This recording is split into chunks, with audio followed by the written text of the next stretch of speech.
Atensyon mga SSS members and pensioners, ngayong Lunes na, June 9, pwede na ito sa SSS.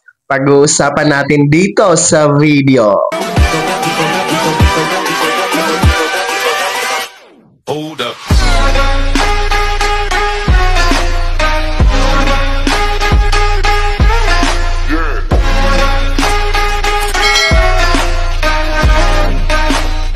Hello mga ka-vlogs! Welcome dito sa aking YouTube channel. Magandang araw po sa lahat ng mga manonood. Saan po kayong dako sa mundo? Kumusta mga ka-vlogs? Eto mga miyembro at pensyonado ng SSS, ngayong Lunes na, June 9, 2025, pwede na dito ang SSS. Mamaya-maya tatalakayin natin, pero bago ang lahat, o bago ka pa lang dito sa aking YouTube channel o di kaya hindi ka pa nakasubscribe, i-click nyo muna ang ating subscribe button na nasa baba. Huwag niyong kalimutan na pindutin ang notification bell, ilagay niyo po sa all para naman updated ka sa lahat ng mga videos na aking i-upload.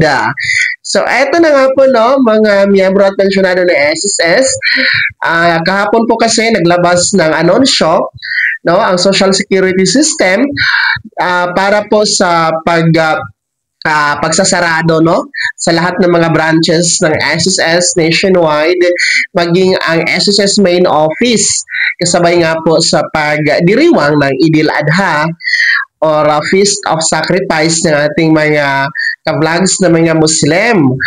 Under the Proclamation number 911 na pirmado ni Pangulong Bongbong Marcos, ay diniklara nga pong regular holiday kahapon, June 6, 2025. Kaya nga po, kahapon ay naglabas ng anunsyo advisory sa SSS na sarado ang main office at branches nito nationwide, kaya dapat iwasan ang pagpunta. Kaya naman, ngayong Lunes po, June 9, 2025, ay official nang magre-resume ang mga branches ni SSS, pati po ang main office. So kung meron kayong mga gustong i-inquire, gustong i-proseso na face-to-face, walk-in, baka may gusto kayong isadya sa SSS ng personal sa mga branches, abay po pwede ninyo na pong gawin ngayong Lunes, June 9, 2025, dahil magre-resume na nga po ang business hours operation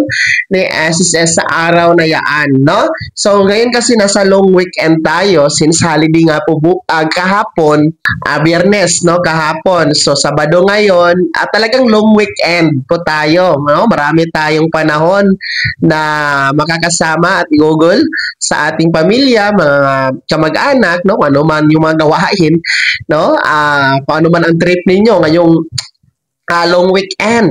Abay, mataas-taas po ang araw na makakapag-relax tayo mula sa trabaho at iba pa. Of course, hindi naman humihinto ang ating buhay dahil sa long weekend, dahil lalong-lalo na yung merong mga may negosyo, talagang wala yung holiday.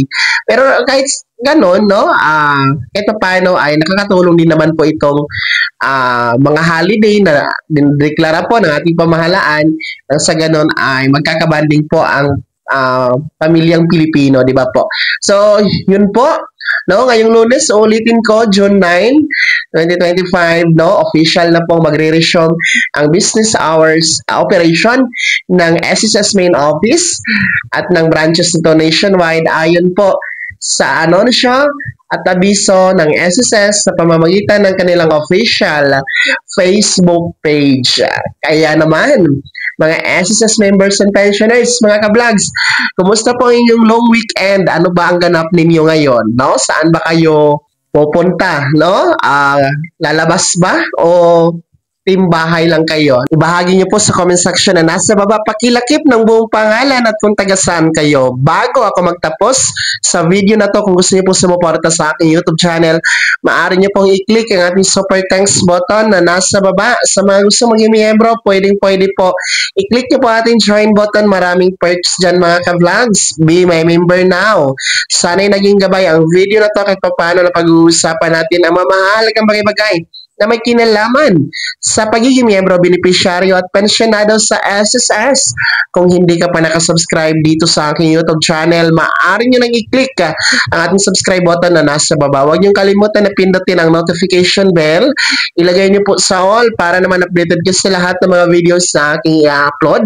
Maaari nyo rin i-like ang video na to. At kung meron ka pang mga katanungan, maaari nyo i-komento sa comment section na nasa baba. Paki-follow na din po ang aking official Facebook page na nasa screen nyo. Muli po, ako si Daniel Timpawa na nagsasabing dito sa aking YouTube channel, Pawang Katotohanan at lahat totoo lamang.